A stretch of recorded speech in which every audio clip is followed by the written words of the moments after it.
So this is the first time that I have presented in Canada. I was joking with some of my teams. I can now tell people that I'm an international speaker. And I'm pretty sure if I go to any coffee shop and tell them that and give them, I used to say $8, but in Canadian, I got to do like 10 or 12, I'll get a nice cup of coffee. But I got to remember to give them the 10 or $12 because otherwise they don't care that you're an international speaker. Neither does my family, you know. But I work at a company in Missouri, and we are Veterans United Home Loans. We originate loans for people who have served in our military. As such, we don't guard the gold at Fort Knox. We don't guard stealth bomber plans. We originate mortgages. We take risk. But in our team, what I talk about is we also lead people. And one of the challenges that I often run across whenever I talk to people in security areas is we're really good at understanding the security bits and bytes. We were just talking this morning, or just a few minutes ago, about how many people, maybe this is their first event, or maybe it's not the first event, but you go to all the technical sessions. They're probably way more full than this one is, and that's okay. Because we don't need as many leaders, but you know what we do need? We need leaders who understand people. And that's what I want to talk about, because that's where about 6, 7 years ago, I made a pivot with my team. I said, if we're going to get better as a security team, I have to get better at leading, or else we're not going to make it. And when I started doing that, I realized we also have to understand generations. And here's the reason why. We're going to start in maybe an odd place. This is a graph that shows the adoption of technology, and this is by US ownership. So sorry, I don't have the, or sorry, I haven't quite picked that up yet. I don't have the Canadian numbers, but I'm guessing they probably match these. But if you look on the right side, these technologies took 50 to 80 years to be adopted by half of the households in the United States. And if you look at that and think about why did that take so much time, commercial airplane travel, car travel, we needed huge infrastructure investments. Electricity, telephone, we needed a lot of infrastructure investments. And then also the people who were using that technology had a fairly high barrier to entry. You had to rewire your house because if your house was not wired for either telephone or electricity, you had to rewire it if you had to go buy a car or buy a plane ticket. But then look at what happened once we had those base technologies in place. The pace of change rapidly decreased with every new innovation that came along after that. But even more than that, Twitter, when it was released in 2006, took 9 months to get to 500,000 or 500 million users, 500 million users. But that wasn't even the fastest. When ChatGPT got released, it only took 2 months to get to 500 million users. We were talking prior to the session starting about how some of these changes kids have adopted, the younger generations have adopted. I say kids. I just turned 60 this week. So many of you are kids to me. That's the way it works. But anyway, the pace of change dramatically impacts us in ways that we don't even know. Neuroscience is still trying to figure out how impacting change, frequent change, and use of technology is. And I've got a hypothesis that I'll share with you in a couple slides about that. But before we do, I want to lay a little bit of groundwork. I'm using data from a study that was put on by Purdue. These are the generations as they called them. I am not a demographer. By the way, I'll send you all the slides. I've got a couple of slides that have my email address on them. You just email me. I'll send you all the slides and some bonus content that I'll talk about in a minute. So not being a demographer, I'm not going to argue about whether these are the right dates for these. I'm just going to use it, okay? I'm a security practitioner. Let's just figure it out. And we're not here to demonize this generation or to celebrate any of these. They are what they are. What I hope to do is build some empathy across the generations. So this data is also about 5 years old. There are very few traditionalists that ever existed in cybersecurity. Would you agree? Because we just didn't need it. It was mostly physical security. Keep people out of the buildings that have your green screens and you don't have a problem. It was only once the internet came along. So this is confession time. Anybody in here baby boomers? Show of hands? None. And I'll show you why that's the case in a second. How about Gen X? Okay, I'm the first generation of Gen X. Millennials. Okay? And then anybody Gen Z? All right. I may call on you guys. The only other time I've had people that were in Gen Z was when Vicky saw me do this in San Diego last year, and it was really cool to get some real-time feedback that confirmed what my hypothesis is. So this is the group we're going to look at, but this is, again, 3 or 4 years old. This number now is about 15% of the workplace is now Gen Z, and it's down under it's in the teens or lower with baby boomers, and I'll show you why. What I want to first start out with, this is kind of a format I'm going to use for the next several slides. This is, again, data from that Purdue study where it talks about what shaped each generation. Look at what shaped them, and sir, I think this will also answer why your kids behave differently than you do. Traditionalists and baby boomers shaped by the Great Depression and a war. Baby boomers shaped by a war, civil rights.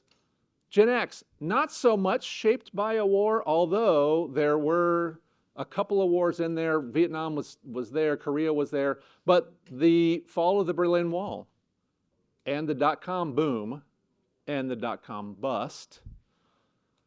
Millennials, look at all the things. These are just things that happen right now for us in the United States. Canada being close, you also dealt with the news about Columbine.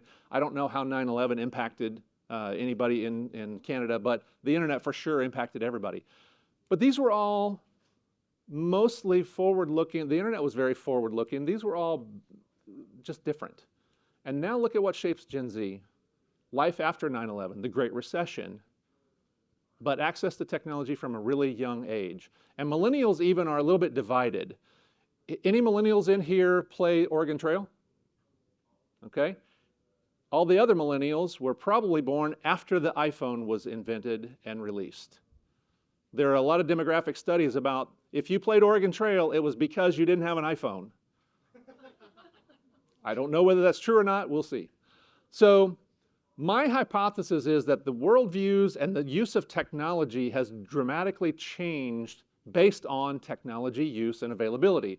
So if we look at the worldviews of these older generations, they were mostly, are you loyal? People went to work for a company, they stayed there 40 years, they got their pension, they retired, they went on. Especially with traditionalists. Baby boomers probably never worked for anybody younger than them, because that's just not the way it worked. Seniority was always the most important part. That's not the case anymore. Gen X was the first generation to come along. Whenever I first saw this, and I saw it was associated with Gen X, I'm like, no, it wasn't. That's the baby boomer. I mean, that's the millennials. The millennials are the ones that favor diversity and that sort of thing. But really, it's Gen X. Because Gen X goes, I'm the first year of Gen X, and it goes for a while. But these were the people that are resistant to change, especially it affects their personal lives. We then, as that generation, handed that on to our children. And the expectation was, I want a better life for my children. Well, that was also the expectation of traditionalists and baby boomers, but think back to that change slide at the very beginning. They didn't have the infrastructure to really truly make life better for their children. We have. We invented the internet. Gen X did, and all the stuff that comes with it. Car travel became widely available. Airplane travel, commercial air travel became available, and electricity, telephone, and TV.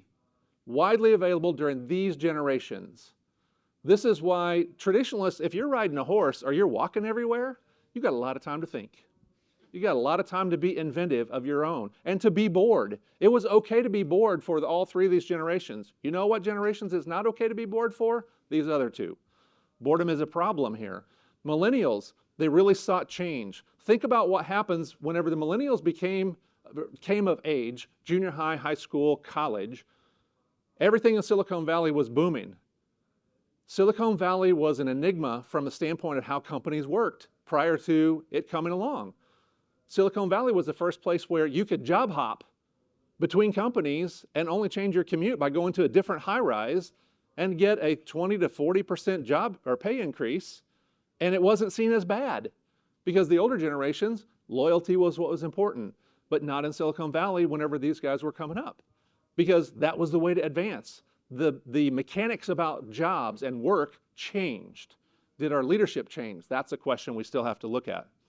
This generation is also the first one that would go to work for the mission of the organization and leave because they had a bad manager.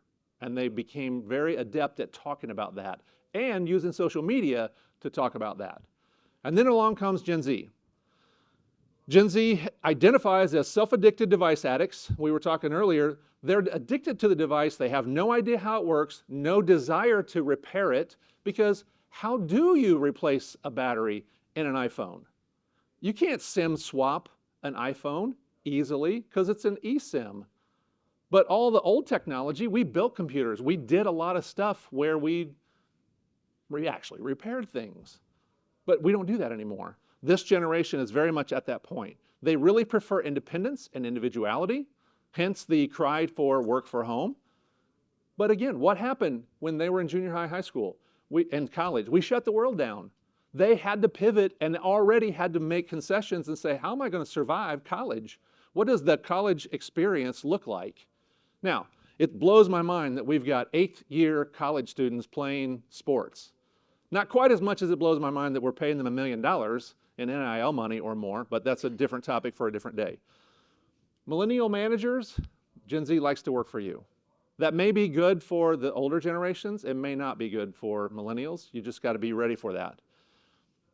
So why do I think that that happened? Look at the technologies that were available, the microwave particularly. Millennials and Gen Zs have no idea how to warm up food if there's no microwave or no air fryer. But why would they?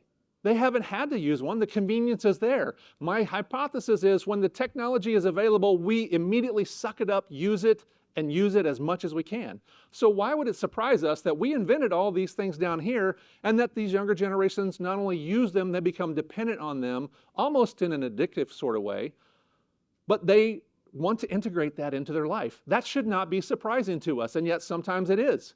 Because we're like, why are all these Gen Z people always on their phone? That's where their friends are. They don't get their driver's license at 16 all the time because they don't need a car to go join their friends. Their friends are in their pocket. Their friends are on their palm. And that is their group. That's the way they communicate. Texting is the way they communicate. So let's look at some motivation throughout the generations. The traditionalists and baby boomers, again, loyalty. It was all about duty, teamwork. We used a lot of those sort of words, sort of like what the military did. Why? Because the military had a lot of influence on the people in that generation. Because again, we had World War II, we had the Vietnam War, lots of people exposed to military. And then all of a sudden, Gen X comes along. You'll notice this is the first time that Gen X doesn't really match these other two. Again, diversified work-life balance, professional interests, that's not as important as personal interests. Millennials, responsibility became the byword for them. That's what really motivated them. And the quality of their manager, I already mentioned. They'll go to work for the company, they'll leave because they got a bad manager. And why do they have a bad manager? Because we've done a really poor job in general, broad strokes, of training leaders. There is a difference between manager and leader, but we haven't done a very good job of training managers, and we've done a really worse job of training leaders. And I hope that we can talk about that today and that you come away with something that will help you. And then Gen Z, really motivated by diversity, personalization, individuality, and creativity. Don't stifle my creativity. 10,000 baby boomers retire every year. That number is about 7,000 or 8,000 a day now. Why? Because they've already all retired. They're starting to die now. We are about to enter the largest wealth transfer of any generational wealth transfer known to man. As the baby boomers retire and begin to pass away, they're going to pass that wealth that they've generated on to someone. It likely is going to skip Gen X. That's why Gen X is Gen X, because it was the forgotten generation. Probably going to skip us again on wealth. It's going to go to our kids or our grandkids in all reality. But I don't want to cry about that. This is a really scary statistic. So 18% of men ages 25 to 34 lived at home. 12% of women lived at home. Some of that is because they didn't have much of a choice. But there's a guy named Scott Galloway. He goes by Professor G. Anybody ever heard of him? He's a New York University professor. He thinks it's larger than this, and he sees this as a train at the end of the tunnel honking its horn, and nobody's listening. He says this, the men is about 25% because they have two skill sets. They can vape and they can play games. They have no interest in, this is Scott's words, not mine. They have no interest in women. They have no interest in getting gainful employment. As long as mom and dad will let them live in the basement and play games and vape, that's what they want to do. Now they can bet MGM, they can go to Robinhood and invest in crazy stuff that doesn't really have a lot of soundness to it. They can do a lot of crypto sort of things, and they can do it all on their phones with technology. They don't believe that there is a future for them, and so they're willing to risk a lot of things without calculating what the risk looks like, because their fallback is, I'm already living in the basement of my parents' home. How much worse could it get? They may not be wrong. Now, this is where it begins to hit the road, or the rubber hits the road. Communication style to the generations. Notice that all three of these generations are the same. Whatever is most efficient, including phone call and face-to-face. And again, we were talking about that right before this. How many of you picked up the phone and called somebody or want to meet face-to-face?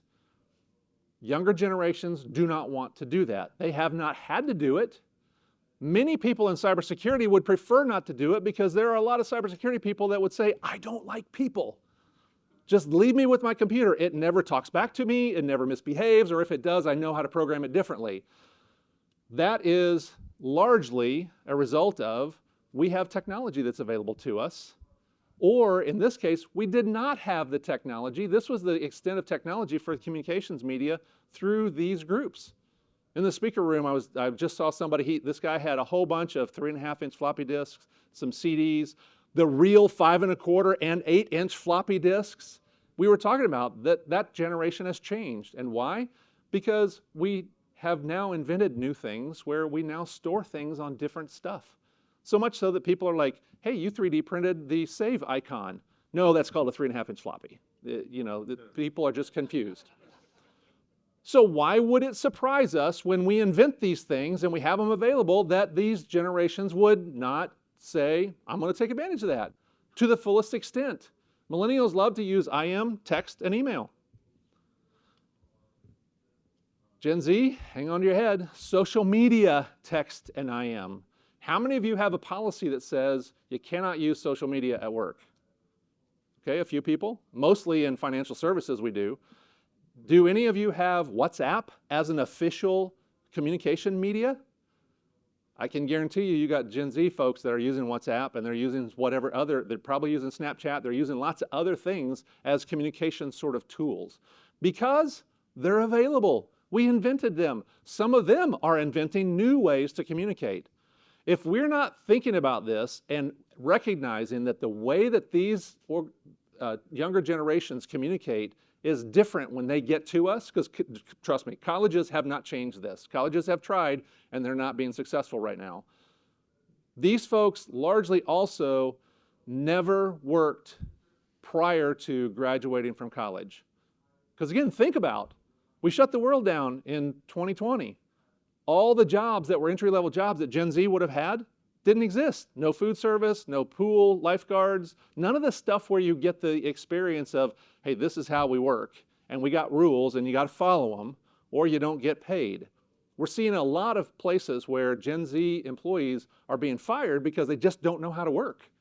And they're pretty confident that they think they do, and so they push back, and people see it as insubordination or something like that. There are some things that we can do to effectively communicate across the generations, and this is where I want to pivot a little bit and talk about this for the remainder of the time. There's a guy named Tim Elmore. He runs a group called Growing Leaders in Atlanta, and he wrote a book called A New Kind of Diversity, and he talks about diversity as in age. Look around the room. A lot of bald, a lot of gray. We don't have a lot of young people coming into cybersecurity, partly because it's stressful, partly because I think future us is going to hate current us whenever we automate all the first level entry jobs with Gen AI. In about 5 or 10 years, we're going to be like, why can't anybody get here? Well, because all you got second level jobs and nobody has the ability to figure out the first level jobs because it takes repetition and experience. And you don't get that through using AI. That's just my personal, not very humble perspective. But if we think about how do we begin to communicate across generations, humility. Tim's definition of humility is speak as if I believe I'm right, listen as if I believe I'm wrong.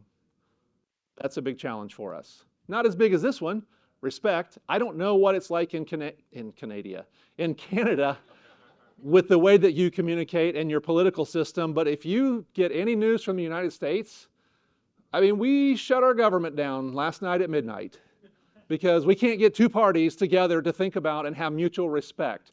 Because we think that respect means you have to agree with someone. But no, we just have uncivil, disrespectful things. People call each other different names. Because if Chuck and I disagree on something, well, we don't just disagree. We can't stop there. It's like, well, really? You think that? I think that's wrong. Oh, I know that's wrong. I think you're bad. Now, I can never talk to the hand because the face ain't listening. We get to that point so fast, partly because social media. Because it's nameless, faceless people on the internet. If you had to be face-to-face, you would never say some of the ugly things that people say online. Some people will. You got to be careful painting with broad brushes. And then the last part is curiosity. How do we approach every conversation saying, I want to learn something. This person can teach me something. When I reviewed these slides with my guy that is going to retire in April, he's like, yeah, those Gen Z people, they need to respect me. So then I go to my two Gen Z guys, and I'm like, what do you think about this? They're like, yeah, those old people need to respect me. I got some good ideas. I know that I can help make some things change around here. Both are true. But how do they become curious about how can I maybe learn? Even a guy that's 6 months from retirement, how can he learn from some of our other guys? Because those are the guys doing our infrastructure as code, not the old guy. He grew up in premise. He doesn't understand cloud. My young guys, they only understand cloud. They want to do infrastructure as code. The old guy is like, nah, I'll just log into the firewall and I'll just make the changes over here like that. I don't know which is the right way. I have a feeling where we need to be going, but the problem is we don't have the ability to have a multiple perspective advantage. The best way example that I can give with this is, I've got 3 grown kids. We entered COVID with 0 grandchildren. All the kids were married. We came out of COVID with 6. Getting ready to have 8. Sometime, my wife's not traveling with me right now because she's due October 15th, and she's never gone with the first 2 that far. So we're going to have 8 kids under the age of 6 because the oldest one turns 6 on Saturday. This has been quite an eye-opening experience to have this perspective because surprisingly, my children are not raising their children like we raised them. Is that shocking to anybody else? Dang, I should have asked all you guys how to do that then, because it was shocking to me and my wife. Because think about 2 extremes. On the one hand, a very strict, militaristic, rule-based way to say, I want to raise children that are upstanding citizens and productive citizens of society. Can that work? Yes, it can. What about the current movement that either you could call it free-range parenting or you could call it gentle parenting, of allow the kid to make all the choices. Give them choices all the time. Will that work? Don't know. Yet to be seen. I got some grandkids that are being raised in that environment. You can obviously tell which side I'm on, but I have to have a multiple perspective advantage. I learned about this first when my daughter-in-law graduated from law school, and the professor that was giving the address said, okay, now that you are getting ready to go out and take the bar and become attorneys, can you hold to 2 truths simultaneously? He used the example, hold 2 babies. That your client is both guilty and innocent. Because in the US, guilty or innocent until proven guilty. How does an attorney do that? I would submit to you as leaders, we also have to do that same thing. And it starts with these 3 things: humility, respect, and curiosity. We have to avoid the 4 C's: convince, convict, coerce, control. When we implement a firewall rule or any other security function, what do we call those? We call them controls. Whenever we send phishing emails, what are we trying to do? Convince somebody they're wrong, coerce them into doing something, or convict them because they didn't report it? All the things we do in security are around the C's. What would be better? Practice curiosity. How can we help people whenever they do fail a phish? Help me understand what were you thinking. Help me understand how I can help provide education for you. Curiosity, that's the second time you've seen it. We're going to skip that slide. It's an eye chart. You'll get it if you request the slides. This is kind of scary to me. So this was put out by Glassdoor. The purple line is traditionalists, and these are baby boomers. Yellow line is Gen X. Purple line is millennials. Millennial managers now make up more managers this year than any other generation, and 10% of all managers are Gen Z. That is interesting. 10% of the people already in management positions are Gen Z. They've not had much experience. They've not had much been there, done that. And they're willing to still step into that role. But if you are in one of the older generations, we've got to begin training our managers for how do they do better. So we're at a security conference. This is the only thing I'm going to talk about AI. And I used AI. It's not about Gen AI. Trust. Whenever I say that word, is that a positive or negative? Everybody give me a thumbs up for positive. Is trust positive or is trust negative? Okay, I see most people saying trust positive. You guys are a different group than I've seen before. I asked Copilot, draw me an image of trust, and it created this lovely little thing right here, and it talks about how trust is important to build on character and strength and all that sort of thing. And then I said, give me a picture of trust in the context of cybersecurity. This is the picture it drew. Basically, it said, you're an idiot. You bring in things like zero trust, that trust but verify. You don't trust anybody in cybersecurity. How can you say trust is a positive thing? And yet almost all of you had trust as a positive thing, except for it's not in our profession. So when the CISO comes into a board or a cabinet level meeting with people, and they're all talking about how do we build trust, and then you come in and say, zero trust. My CEO looks at me and says, what do you mean zero trust? Do you not trust me?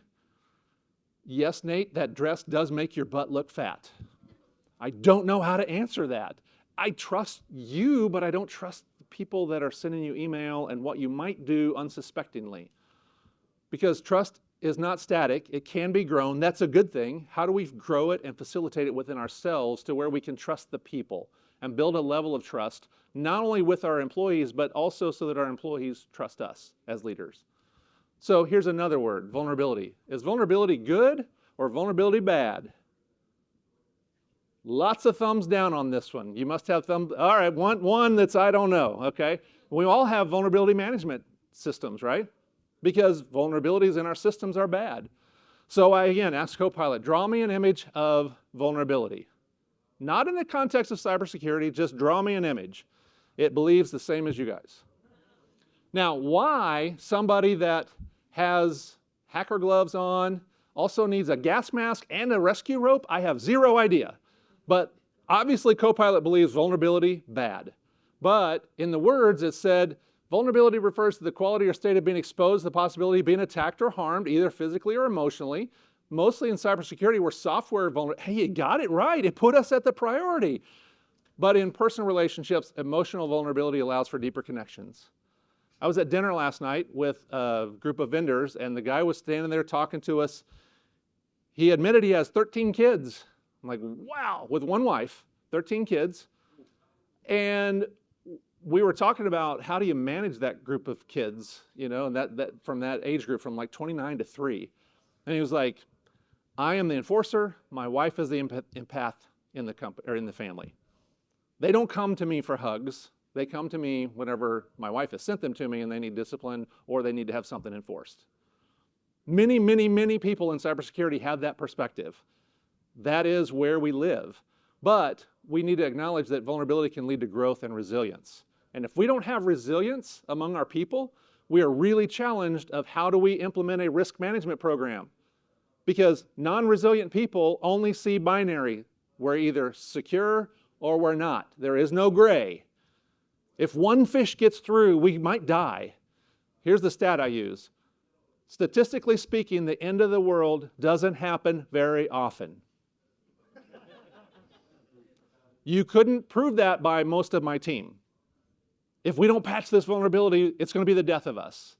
The internet's going to be the death of us. The internet's going to be the savior of us. Blockchain's going to be the death of us. Blockchain's going to be the savior of us. Cloud computing, going to be the savior, going to be the death of us. Gen AI, going to be the savior, going to be the death of us. It's all the same. It's none of them are going to be the death of us, and none of them are going to be as good as what they claim to be. But how do we have the vulnerability to have those conversations with people to talk through what that looks like? My personal opinion is emotional intelligence. How many of you have heard that word before, that phrase? Okay, good. Emotional intelligence, there's 4 pillars, there may be 5, depends on who you read. Again, it's like that demographic stuff. There's a lot of different people that put out a lot of different stuff.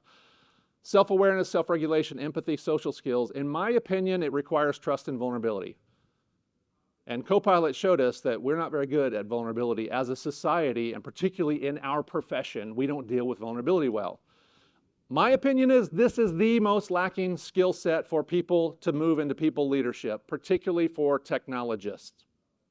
We're not very good at emotional intelligence because we probably have some level of neurodiversity that is a strength for us. What's not good about people that can understand patterns quickly? They can become subject matter experts almost overnight. They don't fatigue at doing repetition. If you want somebody to do log analysis, that's who I want doing it. And that's a very strongly neurodiverse person. And they would probably also say, I don't like people, and please don't make me lead people. And then they get to a point where it's like, only way I can pay you anymore is to move you in a manager role. And they're like, no, no, please don't make me do that. But we often do that. And we just fail them as a person and everybody they lead because they don't like people. They don't like that HR crap. They don't want to have to hear about somebody's problem, whether their dog died or their kid's got a problem or they had a flat tire. They're like, them's the rules. You're supposed to be here at this time. You're supposed to do these things at this time. You know, my old guy, we were talking about this the other day, and he's like, I long for the old days when rules were rules and people just followed them and they didn't ask why. I'm like, yeah, but we're not there anymore. I didn't say, and I'm glad you're retiring. I'm not really. It's going to be hard to replace him, but it can be a barrier to leadership. But it's a learnable skill set. It's also a skill set that's like a muscle that can atrophy over time. I spent a lot of time, for the last probably 6 years, I've spent a lot of time personally developing emotional intelligence in myself, reading a lot of books, learning about a lot of things, watching videos. And there was about a period of 8 months where I found that I kind of took some time off, and I found myself digressing. I found myself saying things that I'm like, oh, wait a minute, that didn't sound right. Oh, yeah, that was in a slide that says don't say that sort of thing. Because I didn't exercise the muscle frequently enough. And that's okay, because it's an opportunity to be vulnerable and say, hey, I'm sorry, I messed that up. Hey, I didn't handle that very well. Hey, how did that make you feel? Because I'm pretty sure that made you feel pretty crappy, what I just said or did. How can we be better at that? How can I be better at that? It's an opportunity to be vulnerable with our employees. Now, we don't need to be extremely vulnerable. All right, this ain't Vegas, but what happens in Vegas sometimes should probably stay in Vegas. You know, if you come home and say, you know, divulge too much about your personal life, that might not be so good, but we need to have an appropriate level of vulnerability. Okay, we'll see how much trust I've built with you. I've been speaking for about 30 minutes. If you trust me, that QR code does go to my website, but if you don't trust me, that is the website. You can go there, and one of the blog entries is how I want to be led. It gives you a much better visual of this, but what I want to do is take 1 minute for you to look at these, and I'm going to call on a few of you to tell me, this is a list of 26 different ways that you could interact with your supervisor. So what I'd like you to do is think about which of these things would be in your top 5, but which would be the most important, so that if tomorrow or Friday, you go back to your boss and say, hey boss, I just saw this presentation by this really handsome, awesome looking dude that said, I should probably talk to you about this. If you lead me in this way, I will run through brick walls for you. So I want to know what from each of you, or not each of you, about 3 people, and Vicki should know this is coming. If nobody else answers, I'm going to ask her first, but pick one of these. So I'm going to give you 1 minute and pick out which one you think is the most important to you. Pardon me? As you talking to your leader, if you could sit down with your leader and say, I need you to lead me like this. And when I call on you, I'm going to need you to go to the microphone because I want to interact with you a little bit.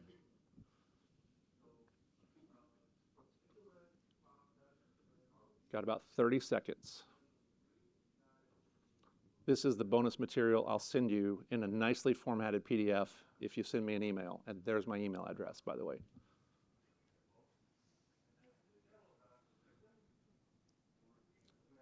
Okay.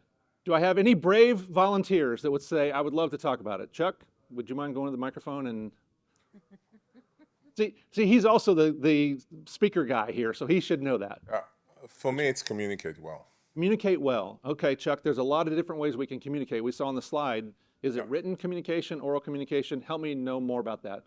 I guess it depends on the nature of communication. If it's something personal, then I prefer face to face. Okay. So yeah, if it's something, let's say, technical or something work related and stuff, then I guess it's the priority.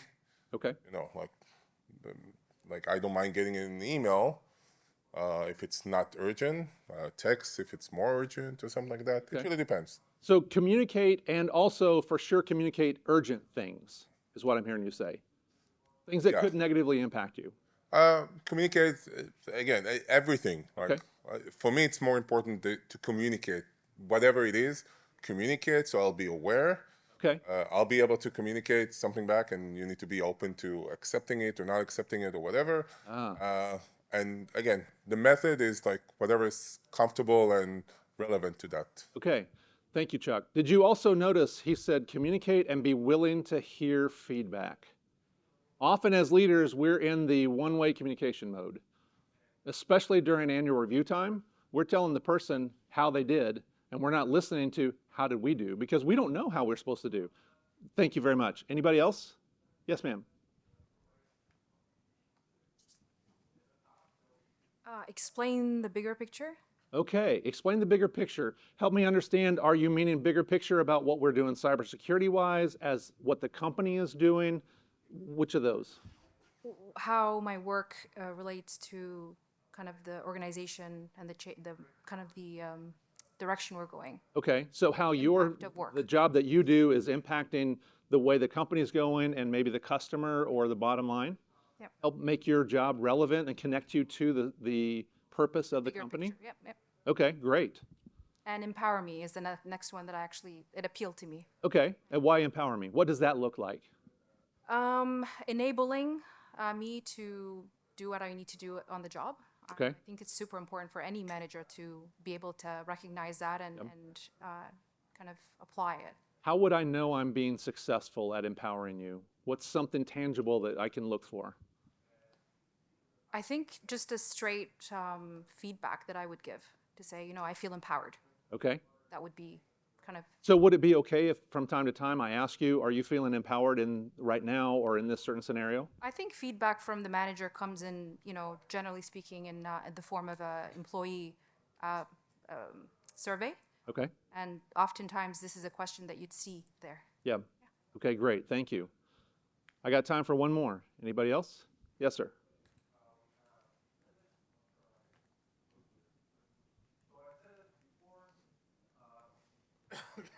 Could I get you to also answer for me? No, the guy. Didn't you raise your hand? You're a Gen Z?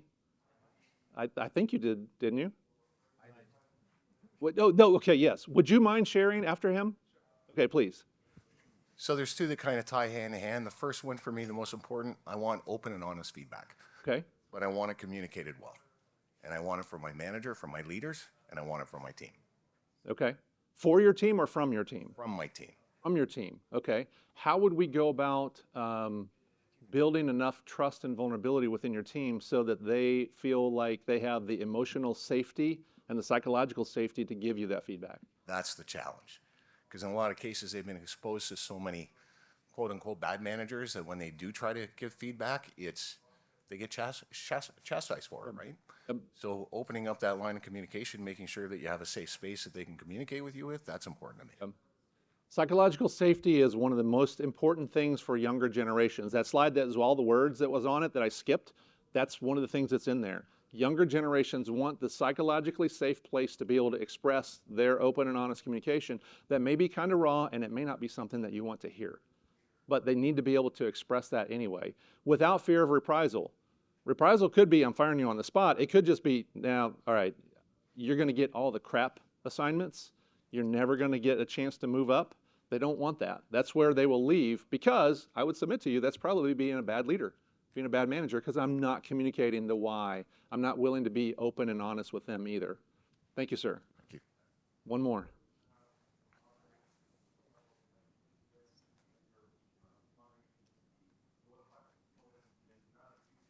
I guess for me, be direct. Okay. That's the. So help me understand what be direct looks like. Can you give me an example? It's like if I'm doing not a good job, or if I'm like confused about something, I want them to be like, no, you have to do this specifically, and this is why it's not getting done. Okay. The right way. So there's this concept of a compliment sandwich where I tell you something good, I tell you something you need to improve on, I tell you something good, because we don't want to bruise personalities and egos. You're telling me that that might not be a good approach?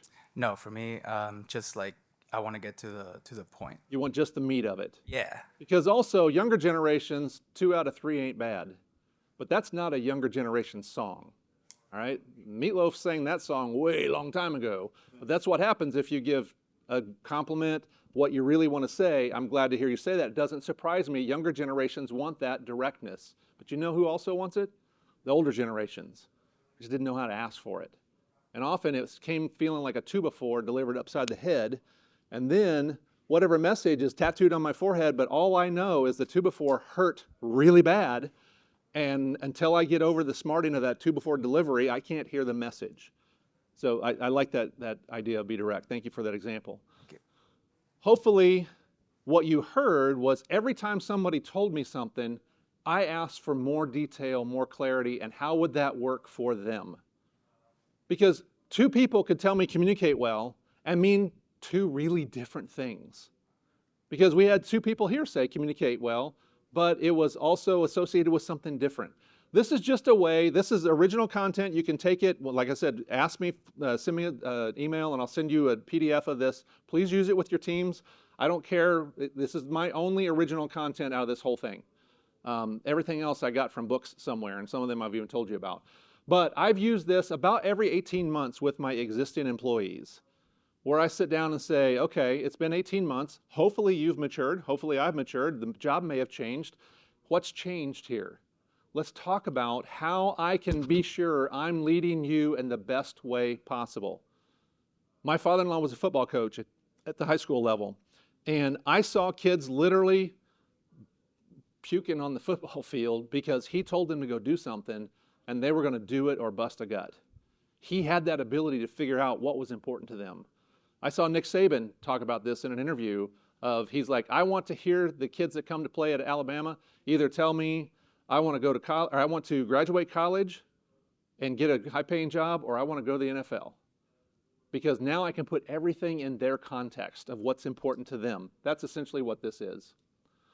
So some key takeaways today for effective cross-generational communication. Change impacts everybody in different ways. Leading change can be hard. We have to recognize change has a negative impact on a lot of us. Every generation has had difficulties. This is one of those places where resilience among the younger generations, we're going to have to help them understand, yep, I had difficulties too. This is not unique to you. We got to provide as much clarity as we can and certainty when possible. Andy Stanley talks a lot about provide clarity and certainty. When you don't have certainty, like during COVID, be as clear as possible. Hey, we don't know what's going on, but this is the most probable path we're going to take, and this is why we're doing it. Own it. Give them the information. And then trust and vulnerability has to be developed, and personalized leadership as much as we can, especially for the younger generations. One of the challenges that we often hear is leaders often feel unprepared and untrained. And any leader can benefit from something called professional grade coaching. There's lots of people in coaching environments now that can help leaders do that. I do happen to have a coaching business, and if you are interested in talking about that, you can see me on that. That's my only plug for this. But that generational leadership framework is a great starting point. Give that to your employees, get feedback from them, resurvey them about every 18 months. It's a great way for you to find out how you're either succeeding or failing as a leader for the people that you lead. It's also a great way to enter the conversation with your boss. Maybe your boss isn't leading you very well. My boss is mostly hands-off. When I got my role, he said, you know I don't know what you do, I don't understand what you do, and I don't want to understand what you do. Please keep us safe. Okay. And he's like, just go do what you know that needs to get done. So it's not that I have unlimited budget, but he also knows that I scrutinize budgets a lot, and my team knows that. If you would like to get hold of me, here is the contact information. I've got 1 more minute for any questions that we didn't get answered today. Anybody? If you have a question, just come on up to the mic.